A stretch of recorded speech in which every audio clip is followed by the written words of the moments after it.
आपने स्कूलिंग और कॉलेज दिल्ली में की है? कॉलेज दिल्ली में की है। मैं स्कूलिंग में मैं देहरादून में था, 6 साल बोर्डिंग स्कूल में। उसके बाद मैं दिल्ली आया, हिंदू कॉलेज, दिल्ली यूनिवर्सिटी। उधर मैं काफ़ी थिएटर वगैरह की मैंने। मैं ड्रामेटिक सोसाइटी का प्रेसिडेंट भी था, उधर बहुत सारे प्लेज भी करे हैं हमने। ड्यू सर्किट बहुत अच्छी है ना, it's a very good theatre circuit. उसके बाद मैं Indian institute of mass com भी था, आईएमसी। तो दिल्ली से तो काफी पुराना फिल्म में फिर आपका रिश्ता कैसे इंटरेस्ट हुआ? है। एक्चुअली फिल्म में इंटरेस्ट तो मतलब बहुत पहले से ही था शायद। बचपन में लेकिन अ, हमारे पास ये होता है ना कि हम सिर्फ कमर्शियल फिल्म देखते हैं तब। हाँ, कमर्शियल फिल्म ही देखते हैं। लाइक बचपन में तो एक्सेस भी नहीं होता है ना, क्या ही एक्सेस होगा आपको। बट मुझे कमर्शियल फिल्में बहुत पसंद थी। I used to love watching all the action movies. Action और कॉमेडी मूवीज तो मुझे बहुत पसंद थी। कौन कौन सी और फिर नाम बता सकते हाँ, हैं? मतलब बचपन में जब मैं बड़ा हो रहा था, 90s में जितने भी जो भी बॉलीवुड फिल्म सब देखता था मैं। 80s 90s में सब कुछ देखता था। कार्टून भी बहुत देखता था। आ, ये एक्चुअली जो थोड़ा एवोल्यूशन होने लगा केबल टीवी के बाद, मुझे लगता है कि काफी कुछ इंटरनेशनल शोज की एक्सेस बनने लगे, इंटरनेशनल मूवीज। मूवीज तो फिर भी हॉल्स में आते थे, तो जुरासिक पार्क वगैरह, इंडियाना जोन्स, ये सब तो हर कोई देखता था। बट आई थिंक कॉलेज के बाद, कॉलेज में इतना थिएटर, मतलब मैं स्कूल में भी थिएटर करता रहा। मैंने बहुत सारे प्रोडक्शंस किए हैं, हिंदी इंग्लिश दोनों। और एक प्ले लिखा भी था, उसको डायरेक्ट भी किया था, एक्टिंग भी करता था उसमें। तो जो होता है उसमें मल्टीपर्पस, आप सब कुछ कर रहे हो, राइट? क्योंकि आपको इंटरेस्ट है, आपको बैंडविड्थ मिलती है, तो आप करते हो। तो आप उसी में इमर्स रहते हो। तो मैं स्कूल में भी, मतलब मेरा क्या था, बोर्डिंग स्कूल था। By the end of school, class 10 11 12, मैंने बाकी सारे एक्स्ट्रा करिकुलर्स छोड़ दिए। पहले मैं मतलब हमारे स्कूल का एक वीकली न्यूज़पेपर होता था, जो किड्स ही चलाते थे, जो स्टूडेंट्स ही चलाते थे, तो वो मैंने छोड़ दी। स्पोर्ट्स छोड़ दिया। कौन सा स्पोर्ट्स खेलते थे पहले? Hockey, I used to play a lot of hockey. और वो सब छोड़ के बस मैं हर सेमेस्टर में एक प्रोडक्शन होता था, उसी पे मैं फोकस करता था। तो आई थिंक उसके बाद वो नेचुरली ट्रांसलेट हो गया कॉलेज में। कॉलेज में भी मतलब मैं क्लासेस वगैरह ज़्यादा अटेंड नहीं करता था। मैं थिएटर में ही, मुझे अटेंडेंस भी मिल जाती थी, और बेसिक अटेंडेंस जो है, और थिएटर से ही टाइम चल जाता था। कोर्स कौन राइट। सा कर रहे तो थे कॉलेज में? मैं इंग्लिश ऑनर्स कर रहा था। तो था, प्रेशर तो था, बट जो होता है कॉलेज में, यू नो। घर वाले घर वालों को कुछ वो नहीं था, कुछ कहानी? नहीं, my family, thankfully by the grace of God, has always been very supportive. क्योंकि हमारे घर में वो भी हमेशा लिटरेचर का हमेशा चर्चा रहा है। मतलब सारे, बहुत सारे लोग, मतलब म्यूजिक और लिटरेचर के बहुत ही शौकीन है। So my mother is very into music, you know. She used to sing, and she is given, मतलब where she was growing up in north east India, उन्होंने काफी, मतलब छोटे टाउन में कॉन्सर्ट्स वगैरह भी, उन्होंने परफॉर्मेंसेस भी की थी। तो I think to a certain extent उनके दिमाग में भी एक जो होता है ना, एक एस्पिरेशन जो होता है, जो वो आप जो ट्रांसलेट हो जाता है अपने बच्चों के ऊपर, कि मैं नहीं कर पाई तो बट मेरा बच्चा शायद करेगा, राइट? तो वो हमेशा रहा है। And my other other members of my family are also, मतलब वो किताबें पढ़ने के बहुत शौकीन है। तो ये एक चीज है जो मेरी, मतलब हमेशा फिल्म मेकिंग में भी मेरी राइटिंग का जो इम्पोर्टेंस है वो बहुत, मैं उसे बहुत मायने देता हूँ। If you want to be a film maker, मेरा जो personal opinion, there is all different kinds, लेकिन मुझे जो लगता है कि अगर मेरा जो प्राइमरी मोटिवेशन था, मैंने बीच में एडवर्टाइजिंग, मैंने कॉलेज के बाद एडवर्टाइजिंग ज्वाइन करी, क्योंकि मुझे पता था कि एडवर्टाइजिंग में फिल्म्स बनती है और आप स्क्रिप्ट्स लिख सकते हो। और वो अ, अ, देखिए, हम लोग जब ज्वाइन कर रहे थे उस टाइम पे ना, डिजिटल रेवोल्यूशन आया नहीं था। और डिजिटल रेवोल्यूशन से क्या हुआ है कि एक्सेस बहुत ज्यादा हो गया है। कैमरास, सबके फोन में कैमरास हैं, रिकॉर्डर्स, एडिटिंग सॉफ्टवेयर, ये सब। when I passed out of school, I'm pretty old. When I passed out of school in 2005, um, ये सब सोचना ही बहुत बहुत दूर की बात थी। टू गेट इनटू फिल्म बहुत दूर की बात थी। To get into films was मतलब कोई सोच भी नहीं सकता ये सब, राइट।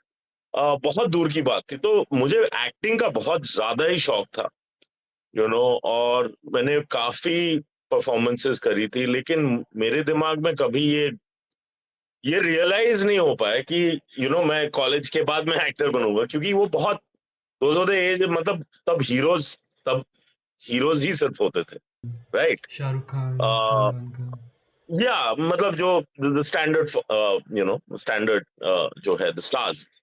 तो एक्टर बनना बहुत ही दूर की बात होती थी। एंड देन यू नो क्या होता है, you look for the next best option क्या हो। तो एडवर्टाइजिंग हमेशा इंटरेस्टिंग रही है। उधर अच्छे अच्छे कॉन्सेप्ट बनते हैं, there were good writers in advertising, creative films बन रही थी।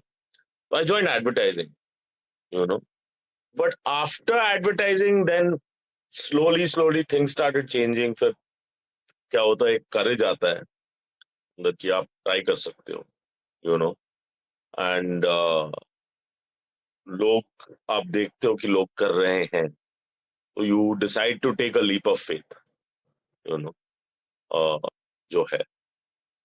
वर्ल्ड सिनेमा कब एक्सप्लोर किया आपने?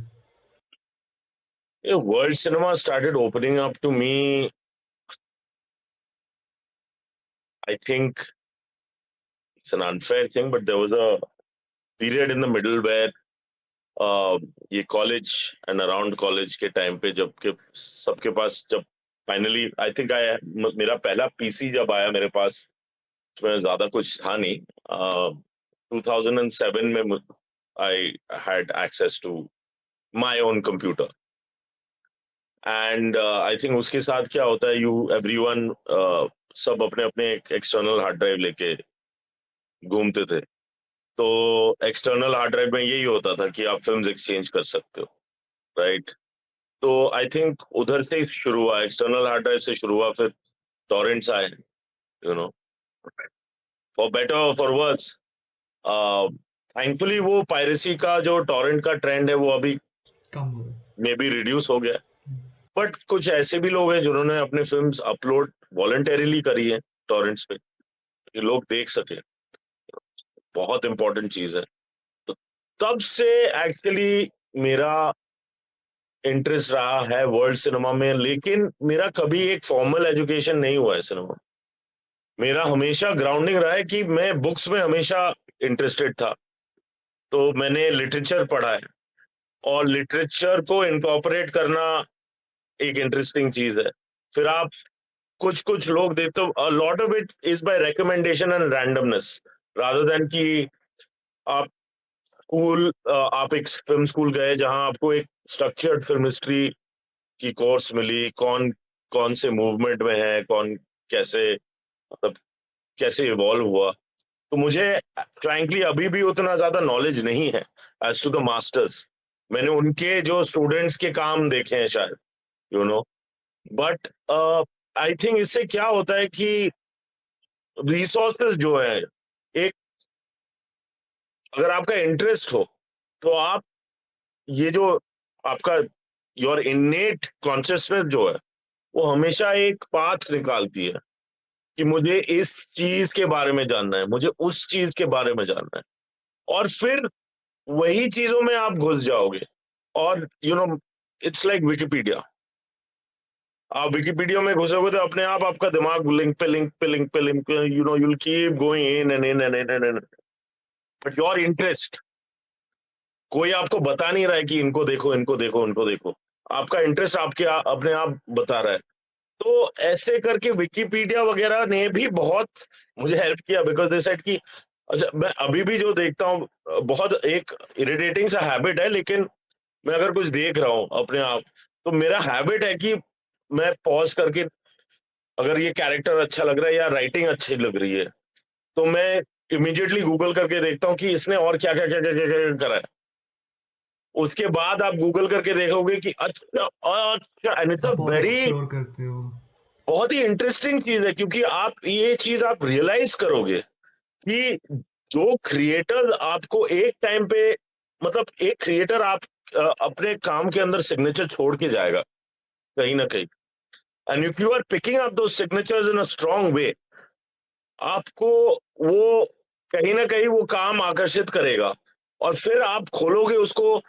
अ, ये इट्स नॉट नेसेसरी कि सिर्फ वो डायरेक्टर ही होगा या राइटर ही होगा।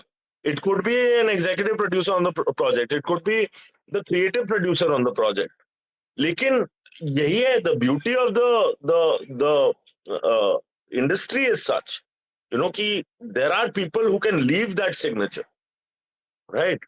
So that is your education, and that's an ongoing thing, right? So to a certain extent, that is how I look at world cinema or overall cinema. Reference भी, कोई sorry, ऐसी film आपने जो देखी हो जो पहली जिससे आपका वर्ल्ड व्यू बढ़ा हो, जो अभी भी आपको याद हो? yeah, you know, uh, बहुत सारी फिल्म्स हैं, लिस्ट बहुत सारी, बताते जाइए। बहुत बहुत सारी फिल्म्स हैं। अगर मैं देखूं कि मतलब आप क्लासिक्स से शुरू कर लो, आप गॉडफादर देख लो, आप अपोकलिप्स नाउ देख लो, आप गुडफेलास देख लो, वो तो एक अलग, वो एक अलग जोन ऑल में है। टाइम 100 में आती है वो तो, ऑल टाइम लिस्ट में आती है। राइट, मतलब list or list, right, at the end of the day, but आप फॉर एग्जांपल इसके मूवीज देख लो यार। Sorry, my names are always very this thing. Werner Herzog, Werner Herzog के आप, सो क्या होता है ना, इसमें भी आप अ, देखो, वर्ल्ड व्यू चेंज करना एक स्पेसिफिक काइंड ऑफ फिल्म करती है। तो आपने अगर रिचर्ड लिंकलेटर की देखी है, स्कैनर डार्कली, और अगर आपने उसकी दूसरी वेकिंग लाइफ देखी है, तो ये जो दो फिल्म्स हैं, स्पेशली वेकिंग लाइफ, ठीक है, ये फिलोसॉफिकली आपके अंदर, दिमाग के अंदर को चेंज कर देती है। These are films that are not just staying with you emotionally. They are changing the way you look at the world. आप वेकिंग लाइफ देखिए, उसमें हर कोई, मतलब plot is there, but plot is not important, the most important things, हर चीज में आपको एक insightful look into the human psyche, into the human mind, into the human brain, into our souls, into our lives, into dreams. ठीक है, for example मैं आपको और एक एग्जाम्पल दे सकता हूं जो बहुत मेन स्ट्रीम है। मैट्रिक्स जब पहली बार आई थी, Matrix, as commercial as it was, the concept of the Matrix changed the way we look at the world around us. उसके पहले मुझे नहीं लगता था कि majority of the people कभी ये सोच पाते होंगे कि जो जिसमें हम लोग रह रहे हैं वो सिमुलेशन भी हो सकता है, राइट? और आज वो मेन स्ट्रीम एक थियोरी बन गई है, राइट? तो उसके ऊपर बहुत सारे मास्टर्स है। For example, the kind of cinema, अगर आप देखो, Nolan is a champion, but I am not looking at the dark night, I am looking at Inception, right? वो एक उस टाइप की जो सिनेमा है जो आपके दिमाग को, and it could be a book also, that same thing, but the only thing is audio visual medium में उसको और आपको, मतलब कंपेल कर रही है एक दूसरे डायरेक्शन में जाने को, कि लाइफ को चेंज करने को, राइट? एक फिजिकल पावर है उन चीजों में, क्योंकि वो आपके ब्रेन के केमिस्ट्री को चेंज कर सकती है। That is very powerful stuff, right? तो even Nolan, coming to that actually, एक है इस टाइप का cinema, right, which is like the other is आप देखोगे कि फॉर एग्जांपल एक मिथ होता है, एक पैराबल होता है, ठीक है, तो मेरा जो फेवरेट मिथ या पैराबल है वो है the journey into the forest, the journey into the dark heart of darkness, जो जोसेफ कॉनराड ने लिखी थी, जिसपे अपोकलिप्स नाउ बेस्ड है। अगर आप देखो तो वही जो पैराबल है उस पे बहुत टाइप्स के मूवीज बने हैं, which is why I'm saying Werner Herzog. Werner Herzog has done 2 movies into the Amazons. Geraldo, Fitzcarraldo and the other one where a guide of God, I guess. yeah. So then there was another one, another Latin American filmmaker who spoke about this. I think it was called Embrace of the Serpent. I think Embrace of Serpent, yes.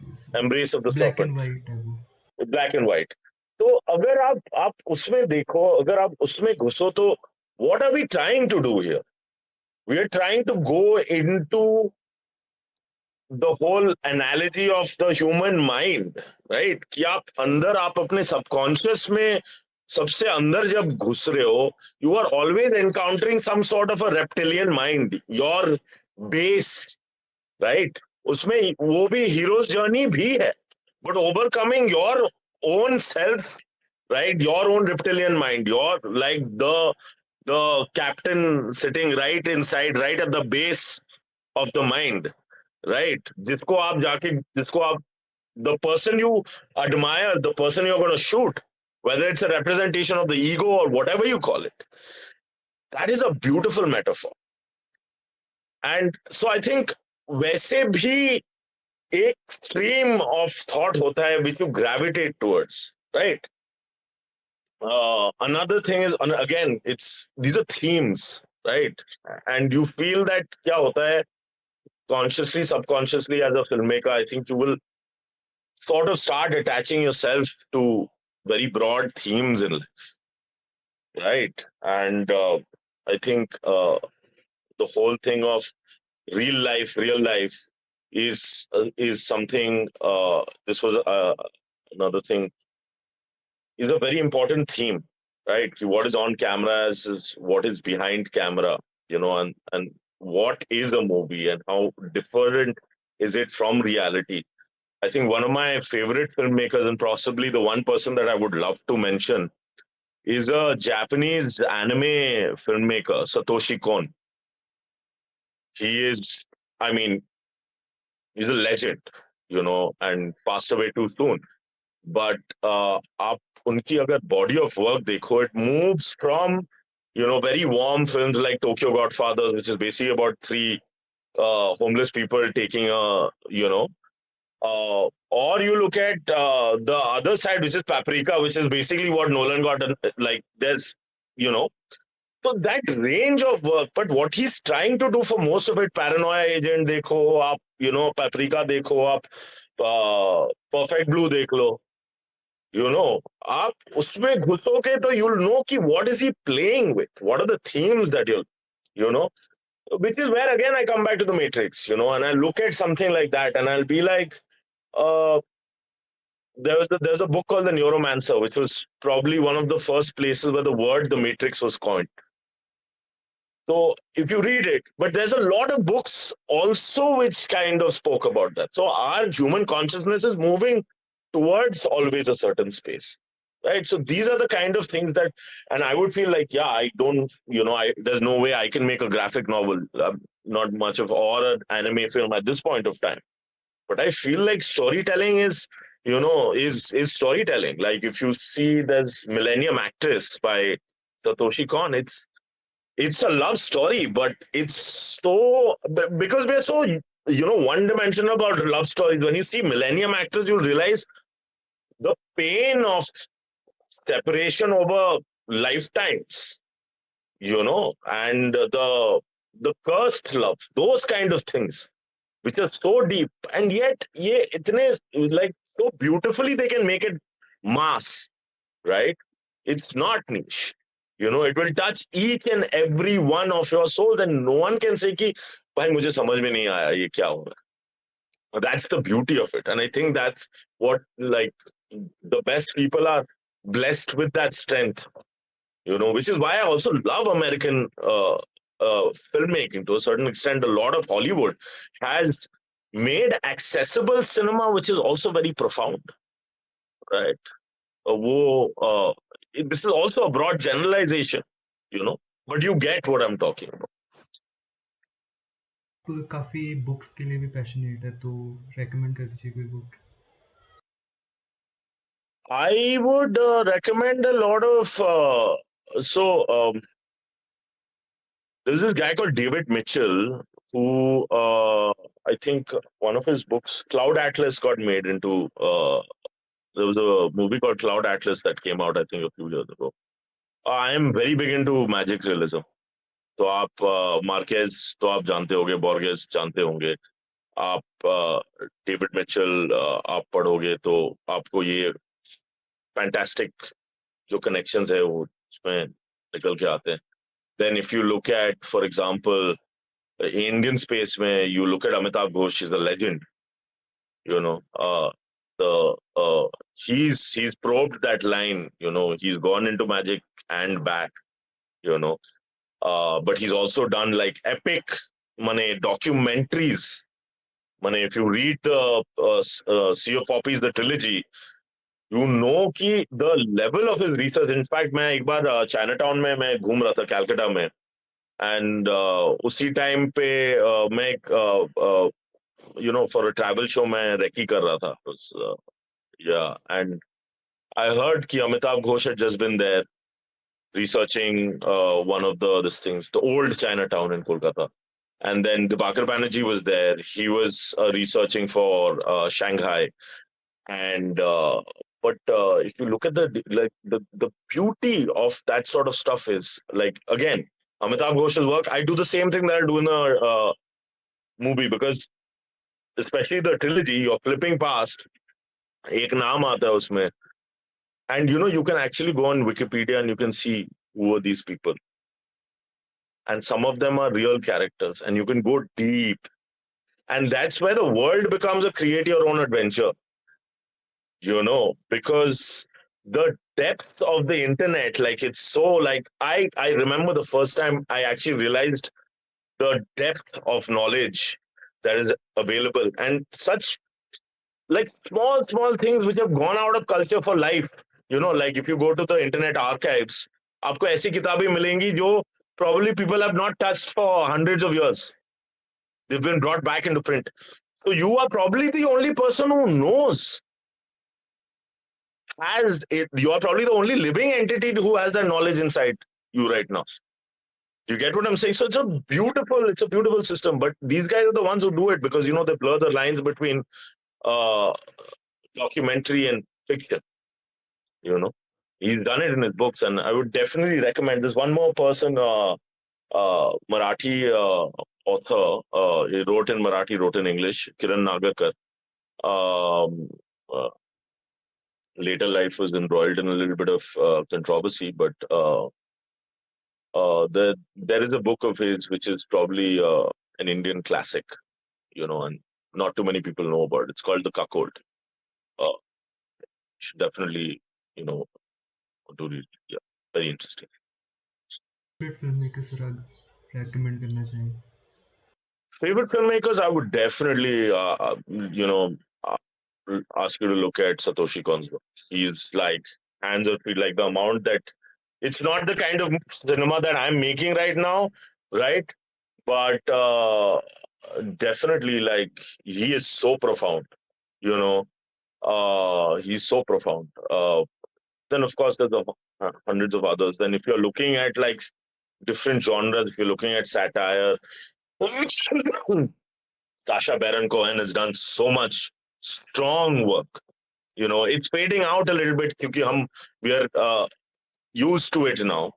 But when he first came out, he was revolutionary, right? Because he was putting himself out there. Like, that is another level of performance, and he was politically making statements, and he was putting himself there, and just the brilliance of the characters, the brilliance of the script, the brilliance of his performances. you know, the political statements he was making, and again, very mass, We are talking you about know. Borat.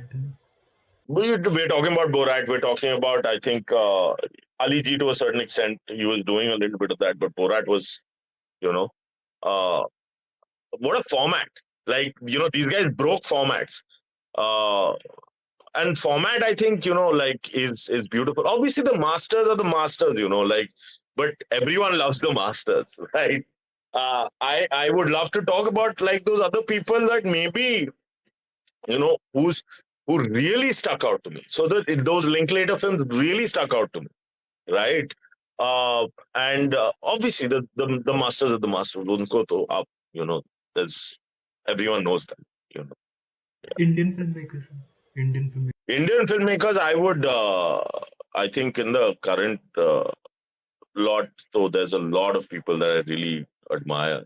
A lot of people that I really admire.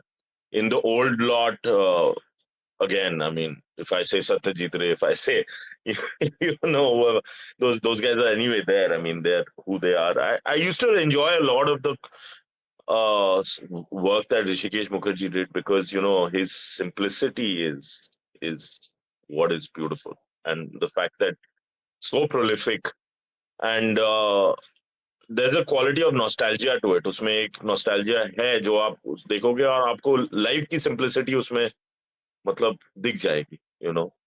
Sham Benegal, of course, you know. Also, again, for the range of the work, also, right? Vasu Chatterjee, you know, these kind of, and then, you know, there's everyone else. And that's why I wouldn't like to take too many names, because, you know, then you automatically think that the others are not who they are, you know, or others. There's always, you know, a system of comparison. But yeah, these guys, uh, I think they, मतलब वो cut across करते हैं, you know, और हर genre को पकड़ के मतलब pretty much, uh, and they leave you with a strong sense of uh, India. You know, there's a nostalgic एक connection है जो शायद sentimental भी है, but जो है सो है, you know, you can't kind of keep that out. Commercial films को लेके क्या राय है सर हाँ. आपकी as a indie film maker? So I have no problem against commercial films. I think, you know, commerce is a very important part because it keeps the industry sustained. You know, uh, it's a profession. The end of the day, you know, there are people's lives who which depend on it. So, you know, commerce is what it is. It's we are in a society where we need commerce to thrive. So I have no problems against commercial cinema. You know, and uh, I think where the problem might come is when formulas come into it. That's where the problem is, right? Because when people will start telling me, ki, I want this, and this, and only that is a good film, I think that's where my personal problem as a creator comes in, you know. And I feel that cinema is something that needs to be like seen by as many people, right? And I feel that there is nothing wrong in making accessible cinema. I think that, yeah, आपके लिए as an artist, it is more difficult to make more task for you universal. to make something that can reach out. ना अब किए हैं लोगों ने तो किए हैं, like people have done it in the past, right? So अगर मेरी फिल्म किसी को alienate कर रही है तो I feel कि I maybe can do something better, you know, as long as I am staying true to it. अगर मुझे लग रहा है कि मैं अपने साथ कॉम्प्रोमाइज उतना ज्यादा नहीं कर रहा हूँ, राइट, हल्का फुल्का कॉम्प्रोमाइज होता रहता है, you know, I feel that is it's also part of a nature, right. हर बंदे की पर्सनैलिटी होती है, पर्सनैलिटीज ऑल्सो प्ले आउट. अगर आप एडजस्टिंग हो तो आप सोचोगे कि ठीक है, मतलब ये तो ये पार्ट तो ये बंदा समझ जाएगा, लेकिन अगर वो बंदा है क्या वो इसको समझ पाएगा. But the main radar there is आपको ठीक लग रहा है कि नहीं. अगर आपको लग रहा है कि this is not working, then आप please, I don't think, you know, as in at least like I don't think you should go ahead. It just vibe with you, तो फिल्म मेकिंग आपकी जर्नी का कैसे start हुआ? जब आप बॉम्बे हैं यहाँ पे, तो आपने क्या क्या स्टार्ट किया था? Sir I am actually true blue like independent film maker only in that way, क्योंकि मैं एडवर्टाइजिंग में दिल्ली में काम कर रहा था, फिर मैं स्टेट्स गया, उधर मैं थोड़ी देर के लिए I was working there and I was studying there, and उसके बाद मैं वापस मतलब मुझे याद है कि मुझे थोड़ा वैसा हुआ कि may be my life is passing by और मैं शायद कभी फिल्म्स नहीं बना पाऊंगा, और एक मतलब अंदर जो वो एक डिजायर होती है, वो मुझे फोमो होने लगा बहुत ही ज्यादा, बहुत ही ज्यादा फोमो, जबकि मतलब वो खुशी चली जाती है। तो at that point of time मुझे लगा कि मुझे वापस आके इंडिया में ही अ, शुरू करना चाहिए कुछ, तो मैं वापस दिल्ली ही आया, क्योंकि अ, मैं थोड़े बहुत पैसे कमा रहा था, और मैं बॉम्बे जाता तो मेरे पास मतलब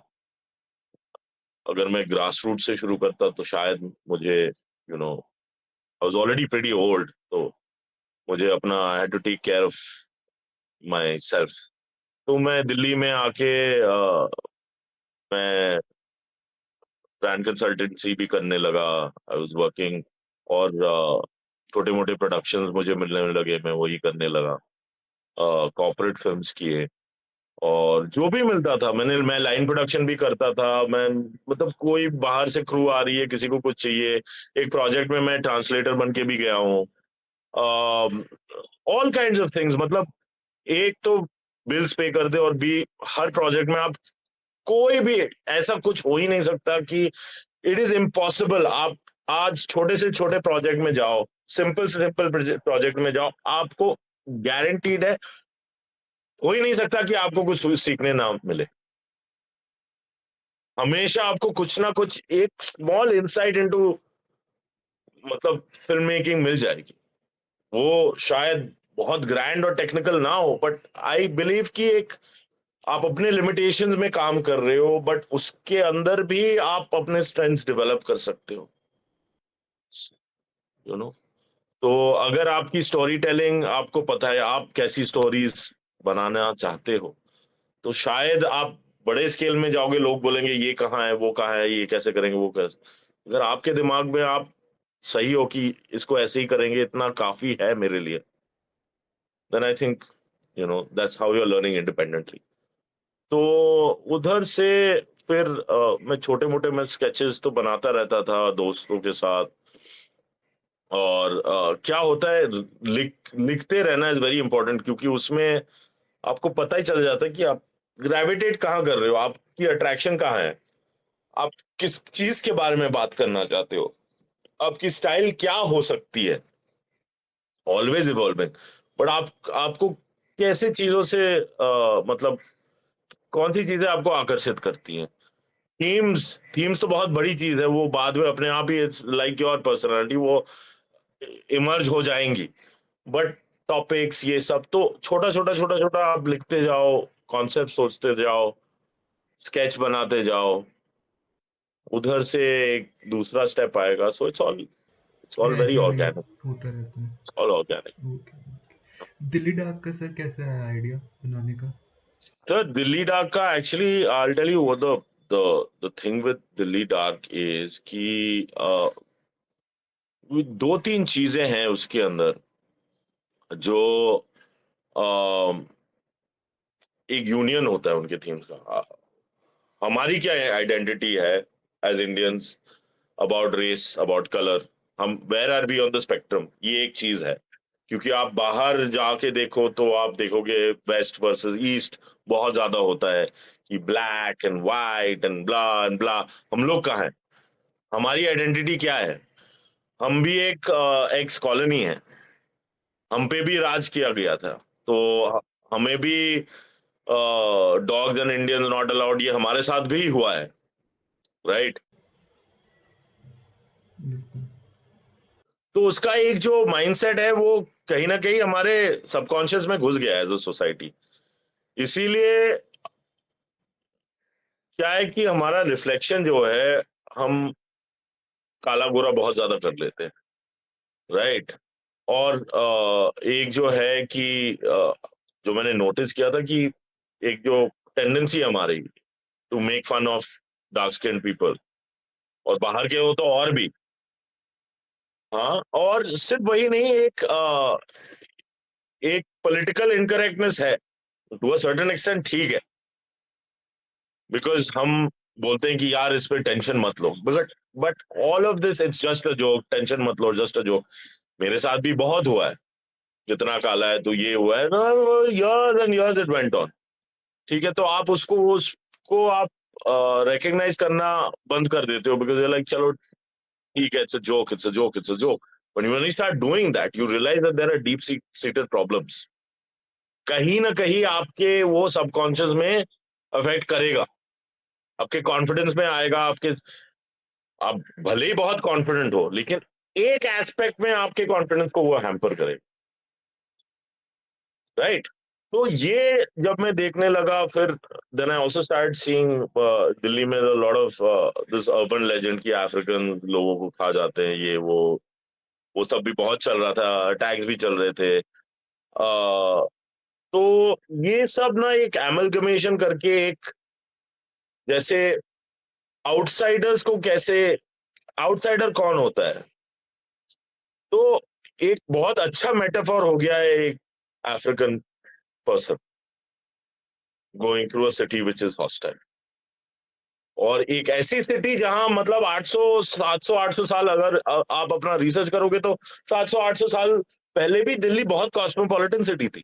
उधर अफ्रीका से लोग आ रहे थे, उधर ईरान से, टर्की से, मतलब people were coming from all over, from China, all of that. Cosmopolitan तो तब भी थी। तो क्या है हिस्ट्री में जो सिक्लिकल है, तो ये सब चीजें मिक्स करके, बट ऑल्सो एक ऐसी तरीके से जो आदमी को भारी ना लगे, क्योंकि मैं खुद जब लिख रहा था तब मेरे खुद के दिमाग में इतना एम्बिग्युइटी है इस चीज के बारे में, सिर्फ क्वेश्चन है, आंसर नहीं है। अगर मैं बोलूं कि ये गलत है and you should be politically correct, एक मेरे दिमाग में ये भी बोलता है कि क्या you can't take a joke. ये हमारे फ्रैक्चर्ड सोसाइटी का ही फ्रैक्चर्ड माइंडसेट है, जो रिफ्लेक्ट मैं करना चाहता हूं एज अ जोक, कि it's a joke, it's not serious, we can't be serious, और ये चलता रहेगा। अब ये अच्छा है बुरा है, that's up for you to decide, but ये एक ऐसी जोक है, वो this will keep going on and on and on. तो डिस्क्राइबिंग रादर देन एक जजमेंट आप देना, राइट। तो ये था द आइडिया बिहाइंड इट।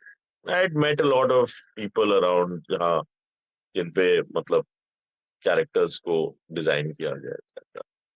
फिर आपने सर कास्टिंग कैसे की, ऑडिशंस लिए थे या फिर? Auditions, lot of auditions, lots of auditions, but few people obviously we knew कि वो बहुत ही अच्छे एक्टर्स हैं and they'd be able to do it. Uh, कौन सर, अगर हम नाम लें तो? we have Samuel Robinson from Sudani from Nigeria, so he's fabulous in it. Geetika Vidya from Sony, fabulous. We have Shantanu Anam from like AIP. These guys are all fabulous, you know. So, um, but a lot of other great actors. I'm sorry, I'm not mentioning everyone because you know it's a very big ensemble cast. ये मेरी approach जो थी, ये पूरी एक ऐसी, अगर बंदे के पास 2 मिनट का भी सीन है तो it's still an ensemble cast because that person has to be a great actor.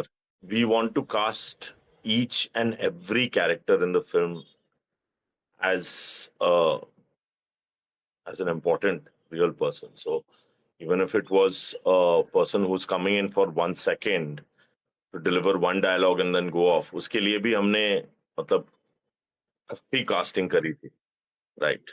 और उससे क्या होता है, your world becomes more interesting, it becomes more accurate, it becomes much more colourful, क्योंकि when you look at the world around you, हर कोई character है, हर किसी में एक कैरेक्टर ट्रेट है जो उभर के आता है। अगर आप किसी को भी देखो रास्ते में, एनीवन, आप अगर उसके लाइफ के अंदर आप जूम इन करके देखोगे तो उसके लाइफ में भी बहुत एक इम्पोर्टेंट स्टोरी चल रही है, उसकी एक बहुत स्ट्रॉन्ग कैरेक्टर लाइन होती है। तो I think that was the motivating factor.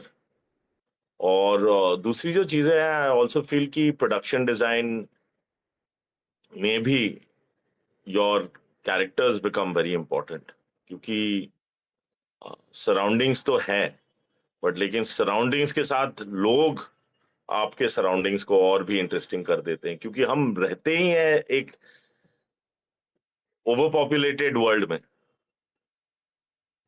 No, urban story है तो लोग तो होंगे ही हर हर एंगल में। तो that becomes a very important aspect. अगर मैं, हाँ, if my story was based somewhere जहां लोग नहीं हैं, that's more about the sceneries, it's about the the atmosphere.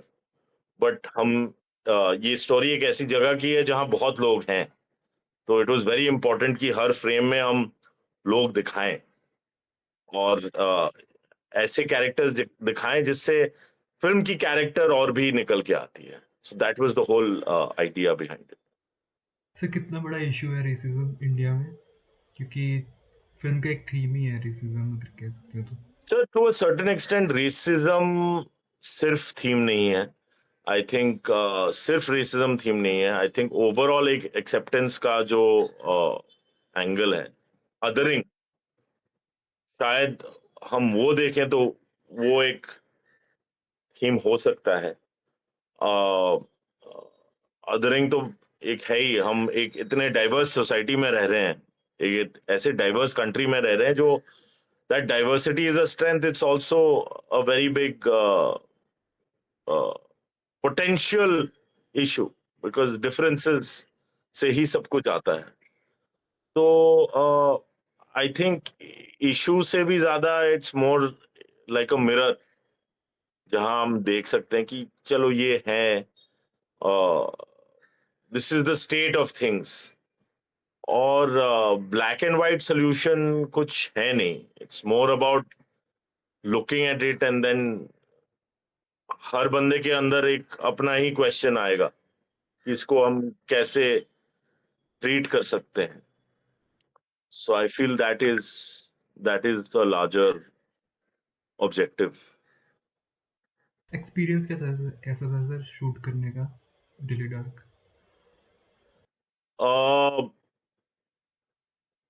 Very difficult, very challenging. आप इंडिपेंडेंटली कर रहे हो, most of the crew was very young, you know. Shoot करने में कितने दिन लगे थे? शूट करने में कितने दिन लगे? प्राइमरी शेड्यूल था 28 दिन का। तो पूरी फिल्म uh, बनाते बनाते हुए कितना टाइम लग गया? 1.5 साल, maybe even more, you know. But independent film making का वही स्ट्रगल है। क्योंकि इसका, even though it's an indie film, indie के मतलब बहुत सारे डेफिनेशंस होते हैं, but independently means independently made. Scale काफी चैलेंजिंग था ये फिल्म का। तो किसी तरीके से ये doesn't look like a small production.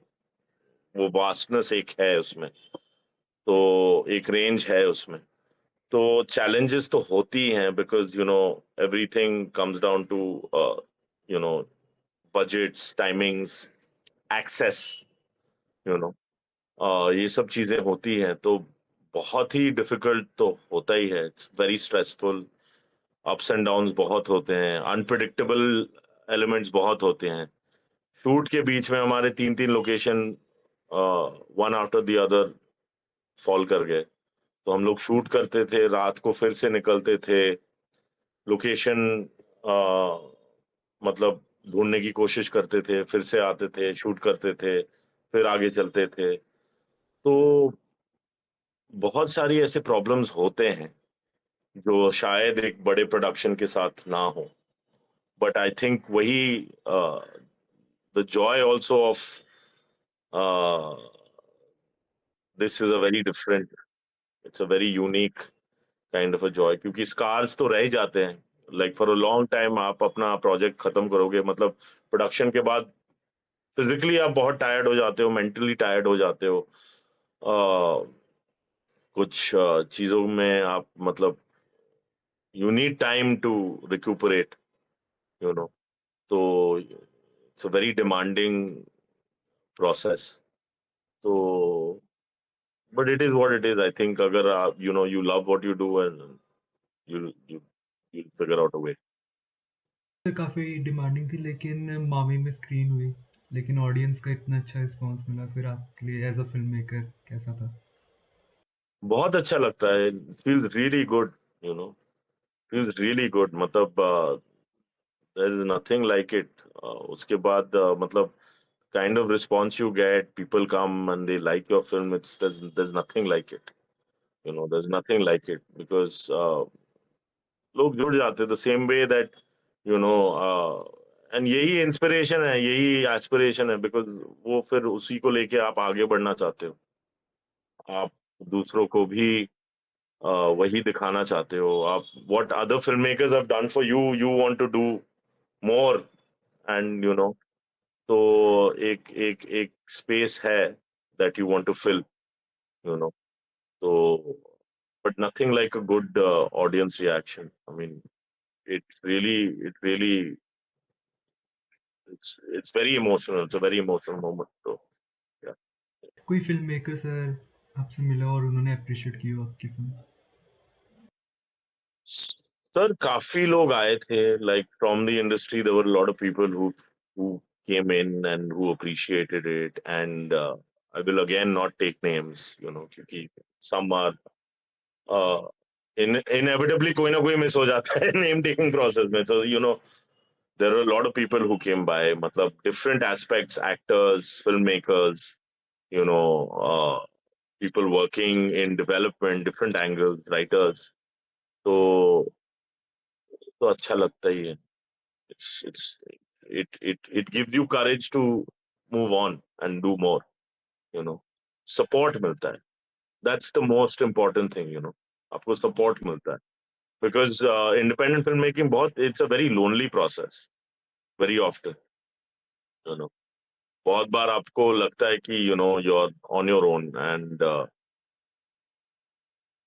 this really helps, someone tells you that what you've done is good, really gives you that courage to move on. Film makers के लिए कोई एडवाइस देंगे आप? Young filmmakers के लिए I would just say that, I mean, keep working on your writing, you know, keep working on the scripts, read, find things that inspire you, and